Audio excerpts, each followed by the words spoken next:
Hello. आज किस class में हम लोग पढ़ेंगे सेल पार्ट 2। इससे पहले हम लोग आप लोगों को पढ़ा चुके हैं पार्ट 1, एक वीडियो अपलोडेड है यूट्यूब पर सेल के पार्ट 1, जिसमें हम आप लोगों को बताए हैं पादप कोशिका और जंतु कोशिका के बारे में। जंतु कोशिका में हमने आप लोगों को बताया है कि गोल्जी उपकरण के बारे में, mitochondria, centrosome, lysosome, endoplasmic reticulum और न्यूक्लियस के बारे में हमने चर्चा पिछले क्लास में कर लिया था। आज हम लोग पढ़ेंगे प्लास्टिड के बारे में। हमने ये भी आपको बताया था इससे पिछले क्लास में कि जंतु कोशिका एक झिल्ली से घिरी होती है, इसे कोशिका झिल्ली कहते हैं। कोशिका झिल्ली और दोनों में पाया जाता है, पादप कोशिका में भी और जंतु कोशिका में पाया जाता है। लेकिन पादप कोशिका बाहरी तरफ से एक मोटी संरचना पाई जाती है। पादप कोशिका के एक बाहरी तरफ से एक मोटी संरचना पाई जाती है, जिसे हम लोग कोशिका भित्ति कहते हैं। कोशिका झिल्ली दोनों में पाया जाएगा, पादप कोशिका में भी, जंतु कोशिका में भी। लेकिन जंतु कोशिका में सिर्फ कोशिका झिल्ली पाया जाता है, पादप कोशिका में कोशिका भित्ति भी पाया जाता है। हमने यही पिछले क्लास में बताया था कि ये जंतु कोशिका का जो कोशिका झिल्ली होता है वह प्रोटीन का बना होता है, लेकिन पादप कोशिका की जो कोशिका भित्ति जो होती है वो सेलुलोज का बना होता है। आज थोड़ा हम आगे चर्चा करेंगे। आज हम लोग पढ़ेंगे प्लास्टिड के बारे में। तो यही बताया थे, प्लास्टिड से पहले हम जानने का प्रयास करेंगे माइटोकॉन्ड्रिया। माइटोकॉन्ड्रिया जो होता है वो कोशिका में ऊर्जा बनाने का काम करता है। यह वस्तु को इधर से उधर ले जाने का काम करता है। गोल्जी उपकरण, एंडोप्लाज्मिक रेटिकुलम, यह कोशिका को आंतरिक सहायता प्रदान करता है। इसमें हम आपको बताया था यही कि अंतःप्रद्रव्य जालिका दो प्रकार के होते हैं, एक स्मूथ, एक खुरदुरी, चिकनी और खुरदुरी। इसमें राइबोसोम होता है, राइबोसोम में प्रोटीन बनता है। तो आत्महत्या के थैलाइसोम को कहा जाता है। नए कोशिका की उत्पत्ति होगा सेंट्रोसोम से होगा। वैक्यूलस में रसधानी, यह जल संचयन करता है। न्यूक्लियस बताया था कि कोशिका का जो दिमाग होता है वो इसको न्यूक्लियस कहा जाता है। तो इस तरह से पिछले क्लास में हम लोग चर्चा किए हैं। जो नहीं अगर पढ़े हैं वो पिछले क्लास का वीडियो आकर जा करके देख सकते हैं। आज हम पढ़ाएंगे आप लोगों को प्लास्टिड के बारे में। तो बड़ी गौर से इस चीज़ को हम समझने का प्रयास करेंगे। प्लास्टिड याद रखिएगा आप लोग, प्लास्टिड जो होता है वह केवल पादप कोशिका में ही मिलता है, जंतु कोशिका में प्लास्टिड नहीं होता है। प्लास्टिड बोले तो लवक, प्लास्टिक को हिंदी में कहते हैं लवक। यह लवक जो होता है वह 3 प्रकार के होते हैं। एक होता है क्लोरोप्लास्ट अर्थात हरित लवक, एक होता है ल्यूकोप्लास्ट अर्थात अवर्णित लवक, एक होता है क्रोमोप्लास्ट अर्थात वर्णित लवक। यानी कि पादप कोशिका में लवक की उपस्थिति होती है। वह लवक 3 प्रकार के होते हैं। पहला है हरित लवक, अवर्णित लवक और वर्णित लवक। तो बारी बारी से हम इस सब को देखेंगे कि इसका क्या क्या काम पौधे में है। तो याद रखिएगा आप लोग, हरित लवक का काम है भोजन बनाना। हरित लवक का काम है भोजन बनाना। तो भोजन बनाने का काम कौन करता है? तो हरित लवक। भोजन बनाना, भोजन बनाना। भोजन बनाने के बाद यह पाया कहाँ जाएगा? तो यह पाया जाता है आपको पत्ती में। पत्ती में किसी किसी को देखिएगा तो उसकी टहनी भी हरी होती है, तो टहनी अर्थात डाली में भी लिख सकते हैं, डाली में। तो बताइए हरित लवक पौधे के किस भाग में पाया जाता है? तो उसको बताइएगा। हरित लवक पौधे के पत्तियां में पाई जाती है और डाली में पाया जाता है। इसका काम क्या है? तो भोजन का निर्माण करना, भोजन का निर्माण करना। हरित लवक ही फोटोसिंथेटिक प्रकाश संश्लेषण की क्रिया में यह सहायक होता है। अब बात हम लोग करते हैं अवर्णित लवक की। किसकी? अवर्णित लवक की। किसकी? अवर्णित लवक की। अवर्णित लवक की बात यदि करें तो अवर्णित लवक का काम होता है भोजन को संग्रहण करना। भोजन का संग्रहण, भोजन इकट्ठा करता है ये, भोजन संग्रहण।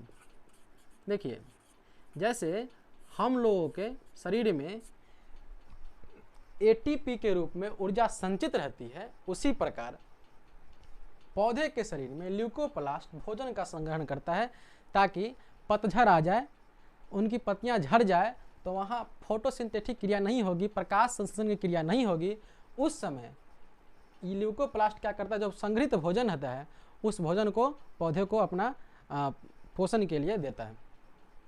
तो भोजन संग्रहण का कार्य कौन करता है, तो अवर्णित लवक करता है। भोजन संग्रहण का काम करेगा अवर्णित लवक। यह पाया कहाँ जाएगा, तो यह पाया जाता है जड़ में। जड़ में यह पाया जाता है, जड़ में और पाया जाता है तना में। जड़ में पाया जाएगा और तना में पाया जाएगा, जड़ में पाया जाएगा और तना में पाया जाएगा। तना में नहीं पाया जाता है, इसको हम फल भी कह सकते हैं, जड़ में और फल में।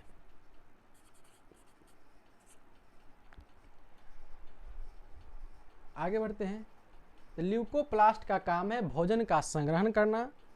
ल्यूकोप्लास्ट का काम है भोजन का संग्रहण करना। यह पाया जाएगा जड़ में और फल में। कहाँ पाया जाएगा, जड़ में और फल में। अब बात आती है क्रोमोप्लास्ट की। तो क्रोमोप्लास्ट की यदि हम चर्चा करें तो क्रोमोप्लास्ट को हम लोग कहते हैं वर्णित लवक। क्या कहते हैं, वर्णित लवक। क्या कहते हैं, वर्णित लवक। इसका क्या काम है, तो इसका काम, वर्णित लवक का काम है रंग प्रदान करना। नाम से स्पष्ट है, वर्णित लवक। वर्णित लवक, वर्ण मीन्स रंग, यानी कि वैसा लवक जो रंग प्रदान करे, उसे हम कहते हैं वर्णित लवक। जैसे यदि हम बता दें आपको कि फूलों की जो रंग होता है वह इस वर्णित लवक के कारण होता है। फल का जो रंग होता है पीला, किसी किसी का फूल कई प्रकार के होते हैं, तो वह इसका प्रॉब्लम है, ये क्रिएट करता है। जितना भी कलर का क्रिएट करना है ये क्रोमोप्लास्ट का कार्य है। तो फल या फूल का जो रंग प्रदान करता है वह है वर्णित लवक। तो हम लिख सकते हैं इसको रंग प्रदान करना। इसका कार्य है रंग प्रदान करना। रंग प्रदान करना। कोशिश कीजिएगा आप लोग इसको लिखने का प्रयास कीजिए। जब तक लिखिएगा नहीं तब वो समझ में हो सके कम आए, लेकिन हम कोशिश करते हैं खुद से आपको बढ़िया समझाने का प्रयास करते हैं। अब बात आती है, तो समझ गए लवक की। लवक कई प्रकार के होते हैं, 3 प्रकार के होते हैं। लवक होते हैं क्लोरोप्लास्ट, ल्यूकोप्लास्ट और क्रोमोप्लास्ट। हरित लवक, अवर्णित लवक, वर्णित लवक। अब देखिए, इससे पहले हम एक चीज़ छोड़ दिए थे आप लोगों को, पिछले कक्षा में बता देना चाहिए था। एक था कि जीवित कोशिका के ऊपर, मृत कोशिका में नहीं, मृत कोशिका में कम देखने को मिलेगा, जीवित कोशिका में एक छोटी छोटी संरचनाएं इस प्रकार देखने को मिलती हैं। एक छोटी छोटी संरचनाएं आपको इस प्रकार देखने को मिलती है, जिसको हम लोग कहते हैं सीलिया। क्या कहते हैं, सीलिया। क्या कहते हैं, सीलिया। सीलिया किसे कहते हैं, कोशिका के ऊपर छोटी छोटी केसनुमा, बाल के नुमा, बाल नुमा इस प्रकार का संरचनाएं पाई जाती है, जिसे हम लोग कहते हैं सीलिया। क्या कहते हैं, सीलिया। अब देखिए, छोटी छोटी संरचना, लेकिन किसी किसी का पूंछ निकल जाता है। पूंछ मीन्स पूंछ की भांति एक संरचना निकल जाती है उसी कोशिकाएं से। इस प्रकार से आप समझने का प्रयास कर रहे हैं कीजिए कि इस प्रकार से अगर मान लेते हैं कि इस प्रकार से संरचना निकल जाती है, तो ये कहलाता है आपका पूंछ नुमा जो आकृति जिसका निकल रहेगा, उसको हम लोग कहेंगे फ्लैजिला। क्या कहेंगे, फ्लैजिला। फ्लैजिला। ये आपको याद रखिएगा, हमेशा पाया जाता है जंतु कोशिका में ही, पादप कोशिका में ये पाया नहीं जाता है। तो सीलिया और फ्लैजिला किसमें पाया जाएगा, तो हमेशा याद रखिएगा यह पाया जाएगा जंतु कोशिका में ही पाया जाएगा।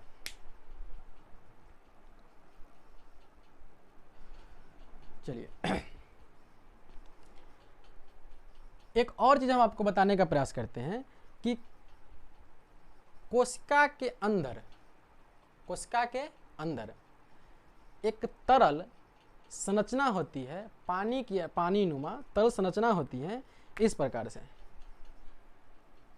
से इसके अंदर पानी नुमा संरचना होती है। इसके अंदर कोशिका के अंदर एक पानी नुमा संरचना होती है। इमेजिन कीजिए कि 10-15 को आपका बर्तन है, उसको माथा पर झोला में रख लिए और जा रहे हैं। जाएंगे तो ढनढनाएगा, हो सके इसमें कुछ फूट भी जाएगा। तो फूट न फूटे तो उसको सुरक्षा रखने के लिए आप क्या कि इसमें गेहूं डाल लीजिए, है कि नहीं। तो बर्तन के बीच में गेहूं यदि चला आएगा तो बर्तन में जो ढन आवाज़ हो रहा था वो कम जाएगा। उसी प्रकार कोशिका में देखिए, कोशिका के अंदर माइटोकॉन्ड्रिया, गोल्गी उपकरण, endoplasmic reticulum, वैक्यूलस, प्लास्टी, nucleus, centrosome, lysosome सब बैठा हुआ है। ये बेचारा कहीं जाएगा तो ये अपने में ढंढनाने लगेगा, और ढंढनाने लगेगा तो लाइसोसोम यदि फट गया तो कोशिका के कल्याण हो जाएगा। तो इसके लिए इसमें एक द्रव भरा रहता है जिसको हम लोग कहते हैं कोशिका द्रव। तो कोशिका के अंदर भरे गए द्रव को कोशिका द्रव कहा जाता है। क्वेश्चन क्या पूछेगा कि कोशिका द्रव किसे कहते हैं, तो कोशिका के अंदर भरे गए द्रव को कोशिका द्रव कहते हैं। कोशिका द्रव याद रखिए। एक चीज और, ये तो कोशिका के अंदर हो गया, लेकिन क्या न्यूक्लियस के अंदर भी, केंद्रक के अंदर भी एक प्रकार का द्रव भरा रहता है। इस प्रकार से केंद्रक के अंदर भी एक प्रकार का द्रव भरा रहता है, इसको हम लोग कहते हैं केंद्रक द्रव। क्या कहेंगे? केंद्रक द्रव। क्या कहेंगे? केंद्रक द्रव। केंद्रक, बोलिए, केंद्रक द्रव। केंद्रक द्रव किसे कहेंगे? कोशिका के अंदर भरे गए द्रव को हम लोग केंद्रक द्रव कहते हैं। एक बार पुनः, कोशिका झिल्ली के ऊपर या जंतु कोशिका में बाहरी सतह पर केशनुमा एक आकृति होती है, इसे हम लोग सिलिया कहते हैं। उसी सिलिया में एक की आकृति यदि पूंछ की तरह हो गया, पूंछ की तरह, उसको कहेंगे फ्लैजिला। यह हमेशा याद रखिएगा जंतु कोशिका में ही पाया जाता है, पादप कोशिका में नहीं पाया जाता है। पादप कोशिका में या जंतु कोशिका में क्या डिफरेंट है हम खुद अभी बताने जा रहे हैं। तो आप ये समझ गए, लवक के बारे में समझ गए। अब बात आती है पादप कोशिका और जंतु कोशिका में क्या डिफरेंट है। याद रखिए, हम इसको दो पार्ट में बांट दिए हैं। इधर जो ये पार्ट जो आपको दिखाई दे रहा है, ये वाला पार्ट, यह पार्ट जो दिखाई दे रहा है, यह पार्ट आपका कहलाएगा जंतु कोशिका। यह पार्ट जंतु कोशिका है, एनिमल सेल है। यह पार्ट जो है, यह पार्ट कहलाएगा पादप कोशिका। What is different between plant cell and animal cell? पादप कोशिका और जंतु कोशिका में क्या अंतर है, आइए हम इसको आज समझने का प्रयास करेंगे। जंतु कोशिका छोटा होता है और गोल होता है, किसकी अपेक्षा? पादप कोशिका की अपेक्षा। जंतु कोशिका याद रखिएगा कि छोटा होता है और गोल होता है, किसकी अपेक्षा? पादप कोशिका की अपेक्षा। जंतु कोशिका छोटा, पादप कोशिका बड़ा। बोलिए साथ में, जंतु कोशिका छोटा, पादप कोशिका बड़ा।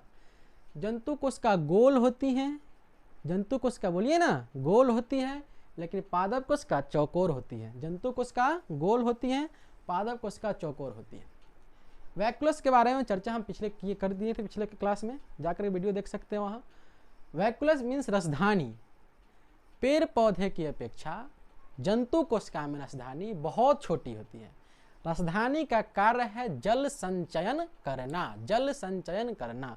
तो हम लोगों के अंदर और पेड़ पौधा के अंदर दोनों की रसधानी यदि अंतर बताएं तो हम लोगों के अंदर रसधानी पेड़ पौधे की रसधानी से बहुत ही छोटा होता है, क्योंकि पेड़ पौधे में जल संचयन की मात्रा अधिक होती है। किसकी अपेक्षा? तो हमारी अपेक्षा, जंतुओं की अपेक्षा, जीवों की अपेक्षा। अब सिलिया के बारे में पढ़ा है तो याद रखिएगा कि सिलिया हमेशा जंतु कोशिका में ही पाया जाता है। सिलिया और फ्लैजिला और लाइसोसोम ये हमेशा जंतु कोशिका में ही पाया जाता है। समझ में आ रहा है? अब देखिए, इसकी जो वैक्यूलस होती है, पादप कोशिका की जो वैक्यूलस होती है, रसधानी जो होती है, वह जंतु कोशिका की अपेक्षा बड़ी होती है। कोशिका इसमें भित्ति पाया जाता है, इसमें कोशिका झिल्ली पाया गया, इसमें भी कोशिका झिल्ली पाया जाएगा, लेकिन इसके अलावा इसमें कोशिका भित्ति पाया जाता है। इसमें लवक पाया जाता है, लवक प्लास्टिड। तो लवक के बारे में भी बताएं आपको, हरित लवक, अवर्णित लवक, वर्णित लवक, ये सारा का सारा आपको पाया जाएगा पादप कोशिका में। जंतु कोशिका में लवक नहीं पाया जाता है। इसके बाद इसमें प्लांट सेल होता है। प्लांट सेल द्वारा इसकी यदि पादप कोशिका की यदि मृत्यु हो जाती है तो प्लांट सेल द्वारा अपना यह पुनः पूर्ति करता है। अब हम बात वैसे चीज का करते हैं जो जंतु कोशिका और पादप कोशिका दोनों में देखने को मिलता है। तो आइए, कोशिका झिल्ली तो दोनों में पाया जाता है, कोशिका झिल्ली आपको दोनों में पाया जाएगा।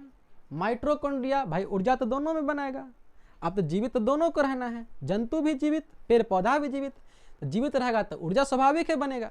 जब ऊर्जा बनतो बउआ तो माइटोकॉन्ड्रिया दोनों में पाया जाएगा। समझ में आ रहा है?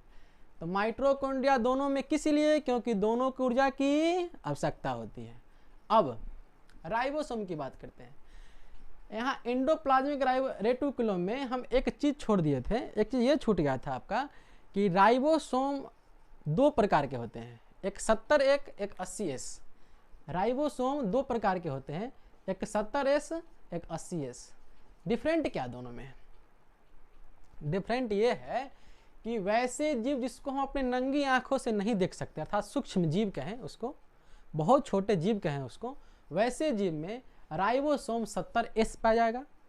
हम लोगों में बहुत सारा दिखते हैं, हम लोग से बड़ा तो पेड़ पौधा दिखता है कि नहीं, उससे बड़ा हाथी वगैरह से दिखता है, तो उसमें जो है राइबोसोम 80S पाया जाएगा। तो साधारणतः ये बात कहें कि हल्के जीव में 70S राइबोसोम पाए जाएंगे और भारी जीव में 80S राइबोसोम पाए जाएंगे। क्लियर हो गया? तो याद रखिएगा, राइबोसोम जो होता है वह दोनों में पाया जाता है, 70S दोनों में पाया जाता है। किसमें पाया जाता है? जंतु कोशिका में पाया जाएगा और पादप कोशिका में पाया जाएगा। एंडोप्लाज्मिक रेटिकुलम अंतःप्रद्रवी जल का दोनों में पाई जाएगी, क्योंकि दोनों को आंतरिक संरचना की आवश्यकता है, आंतरिक सहायता प्रदान करता है एंडोप्लाज्मिक रेटिकुलम, इसलिए ER बेचारे दोनों को चाहिए, है कि नहीं। गोल्जी अब गोल्जी परिवहन का कार्य करता है, सामान दोनों को ढोवाना है, तो गोल्जी जी दोनों को चाहिए। एक कैमलो गोल्जी किसका खोज किया था? न्यूक्लियस दोनों में होता है, केंद्रक दोनों में होते हैं, क्योंकि केंद्रक जो होता है वह कोशिका का दिमाग होता है, माइंड ऑफ द सेल। ये कहेगा तो ये बंदर की तरह नाच सकता है माइटोकॉन्ड्रिया, जैसे कहेगा उसको नचा देगा। गोल्जी को जैसे कहेगा उसको नचा देगा, इसके बिना संभव ही इसका काम नहीं करता है। लेकिन हम बताए थे आपको, कभी कभी पगला जाता है खुद, क्या होता है, समय अपना एक्शन ले लेता है, सो ब्रास्ट कर जाएगा, और जब ये ब्रास्ट कर जाएगा तो स्वाहा, आत्महत्या के थैली, इसलिए कहते हैं इसको। आगे बढ़े तो ये हम कह रहे हैं आपको कि न्यूक्लियस दोनों में पाए जाएंगे। किस में पाए जाएंगे? एनिमल सेल में भी पाए जाएंगे और प्लांट सेल में भी देखने को आपको मिलेगा। बात आती है सेंट्रोसोम की, तो सेंट्रोसोम दोनों में पाए जाते हैं, सेंट्रोसोम दोनों में पाए जाते हैं। लेकिन एक बात याद रखिएगा, सेंट्रोसोम जंतु कोशिका में जब कोशिका की मृत्यु हो जाती है तो वहाँ नए कोशिका की उत्पत्ति में सहायक होता है सेंट्रोसोम। लेकिन हम ये कह सकते हैं इसका स्पष्टता बात ये कहें कि सेंट्रोसोम पादप कोशिका में प्लांट सेल जैसा काम करता है, जो वर्क करेगा प्लांट सेल वही काम करेगा सेंट्रोसेल। तो ये यहाँ तक हम लोग समझ गए, सिलिया फ्लैजिला समझ गए। CFL शॉर्ट में कहेंगे तो CFL यह पाया जाता है जंतु कोशिका में, CFL पाया जाता है जंतु कोशिका में। आगे बढ़े, अब देखिए ये तो डिफरेंट था। अब इसमें देखिए थोड़ा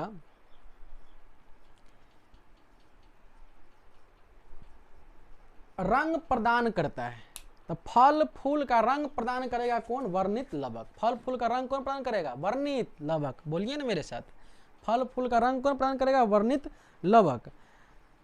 वर्णित लवक। अब टमाटर का जो रंग होता है वह लाल होता है, मिर्च का रंग होता है वह लाल होता है, किसके कारण? तो लाइकोपेन के कारण। बताइए, टमाटर का रंग, किसका रंग? टमाटर का रंग होता है वह लाइकोपेन है। क्वेश्चन पूछता है, यह क्वेश्चन कई एग्जाम में हम देखे हैं कि लाइकोपेन, टमाटर किसके कारण लाल होता है? तो लाइकोपेन के कारण लाल होता है। कभी कभी पूछता है गाजर के बारे में, कभी कभी पूछता है चुकंदर के बारे में, तो इस चीज़ को हम लिख देते हैं। गाजर का जो रंग होता है, गाजर का रंग जो होता है वह होता है किसके कारण? बताइए ना। गाजर का रंग होता है कैरोटीन के कारण, कैरोटीन के कारण। किसके कारण? कैरोटीन का कारण। गाजर एक ब्राउन टाइप का आता है, एक ब्लैक टाइप का आता है, तो वो सब में कैरोटीन ही पाया जाएगा, है कि नहीं। अब अलग अलग उसका पाया नहीं जाएगा, एक ही पाया जाता है, लेकिन उसका प्रजाति पर डिपेंड करता है। अब बात आती है एक और चीज, आप ले लीजिए चुकंदर। चुकंदर ही पूछता है, चुकंदर। चुकंदर जो कलर होता है एकदम ब्लड जैसा होता है कि नहीं, रक्त जैसा। तो चुकंदर का जो कलर होता है वह होता है बीटा नोन के कारण। किसके कारण होता है? बीटा नोन के कारण। किसके कारण? बीटा नोन के कारण। इतना चीज हम समझ गए हम लोग। अब आगे बढ़ते हैं हम लोग how many types of cell के बारे में, कि कोशिका कितने प्रकार के होते हैं। चलिए,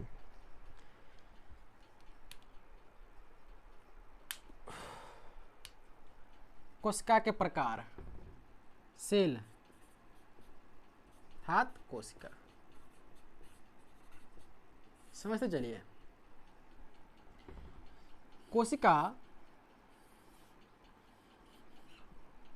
कोशिका जो है वह दो प्रकार के होते हैं। एक होता है आपका प्रोकैरियोटिक, दूसरा होता है आपको यूकैरियोटिक। क्या होता है? प्रोकैरियोटिक। क्या होता है? प्रोकैरियोटिक।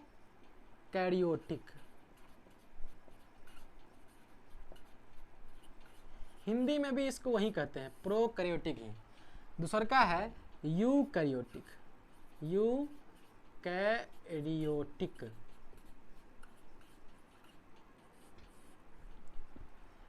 अब समझिए प्रोकैरियोटिक कोशिका क्या है।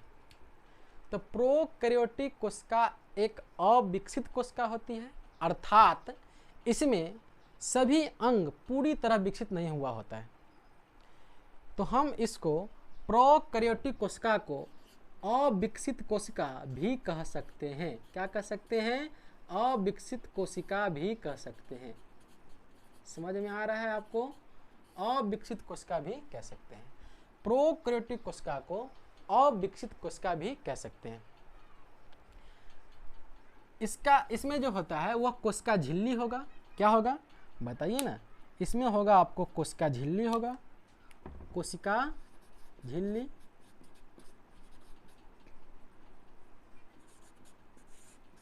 और समझिए कोशिका झिल्ली के अलावा इसमें राइबोसोम पाया जाएगा 70S, और अन्य अंग इसका इसमें अभाव होता है। तो हम बता दिए आपको कोशिका में कितना अंग होता है, लाइसोसोम, एंडोप्लाज्मिक रेटिकुलम, गोल्गी उपकरण, माइटोकॉन्ड्रिया, सेंट्रोसोम, है ना, वैक्यूलस, न्यूक्लियस, प्लास्टिड, ये सब होता है। तो याद रखिएगा प्रोकैरियोटिक कोशिका में सिर्फ आपको कोशिका झिल्ली देखने को मिलेगा और आपको राइबोसोम देखने को मिलेगा। एक और इसमें द्रव होता है, केंद्रक द्रव, इसमें भी आपको देखने को मिलेगा। लेकिन पूरी तरह यह अविकसित होती है, यानी कि पूरा अंग आपको स्पष्ट रूप से इसमें दिखाई नहीं पड़ेगा।